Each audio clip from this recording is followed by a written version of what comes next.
You type a message, read it 3 times, delete half of it, then add, "Sorry if this sounds weird.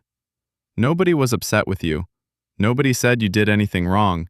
And somehow, your brain still acts like you're about to get rejected. So you apologize before people even have the chance to judge you.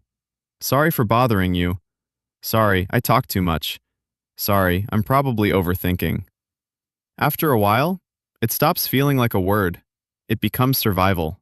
And the scary part is, you probably don't even notice how often you do it anymore. You apologize before asking questions. You apologize when someone else bumps into you.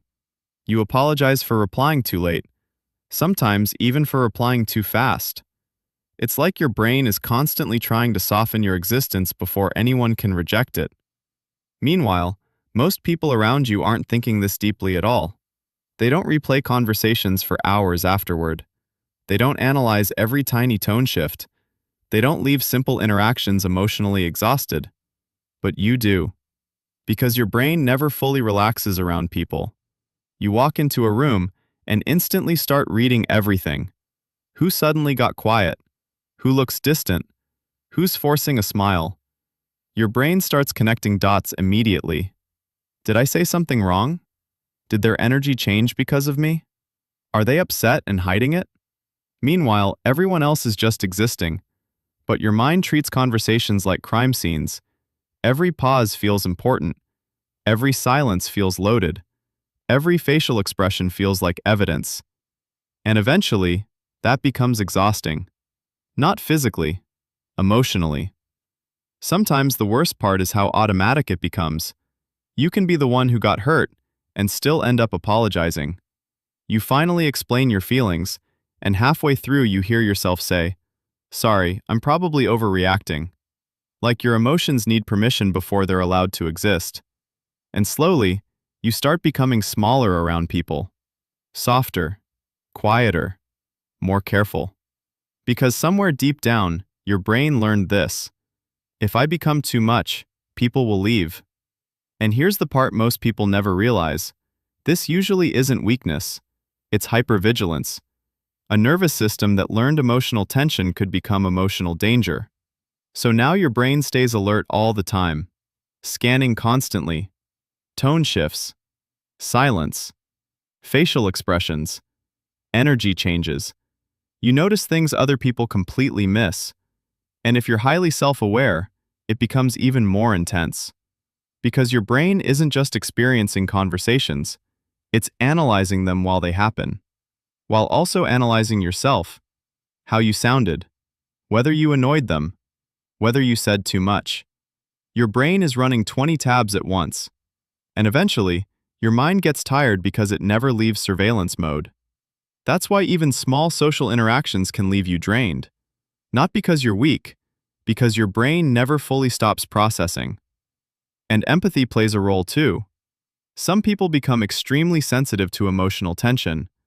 So the second conflict enters a room, their body reacts immediately. Your nervous system wants the discomfort gone as fast as possible. That's where over-apologizing often comes from. Not because you always think you're wrong, but because your brain thinks conflict is dangerous. So, sorry becomes emotional protection, a way to calm the room down before rejection can happen. Some people apologize because they think they're wrong. Others apologize because they think they're hard to love. And those are very different wounds. And honestly, this pattern usually didn't come from nowhere. When you're young, your brain learns fast. If staying quiet kept the peace, you learn to stay quiet. If being agreeable protected connection, you learn to become agreeable. Children adapt to emotional environments incredibly quickly. And at one point, those behaviors probably helped you survive emotionally. They made you observant, emotionally intelligent, aware of people's moods. But survival habits can become emotional prisons, because now, you filter yourself constantly before people even get the chance to know the real you. And this is why people saying just stop apologizing doesn't actually help, because this isn't only a habit. Your brain learned apologizing reduced emotional tension. It learned, if I stay careful, I stay safe. Which means healing usually happens slowly, through safe people, safe conversations, Safe experiences where disagreement doesn't lead to abandonment. Your brain has to relearn something it never fully believed before. Conflict does not automatically mean rejection. But here's what matters most. Your sensitivity isn't the problem. Living in permanent emotional defense mode is. You notice patterns other people ignore. You pick up emotional shifts quickly. You care deeply about how your words affect people. That awareness can become beautiful, but only once fear stops controlling it. Because the goal isn't becoming less aware. The goal is learning that awareness doesn't need to run your entire life. You don't have to keep shrinking yourself just to make other people comfortable. So here's something small I want you to try. The next time you're about to say sorry automatically, pause for 2 seconds and ask yourself, did I actually do something wrong? Or am I just afraid of making someone uncomfortable? Because sometimes, you're not apologizing for a mistake. You're apologizing for taking up space.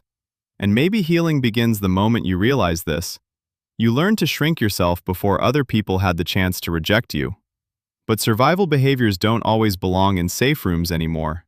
And maybe, for the first time in a long time, you're allowed to exist without apologizing for it.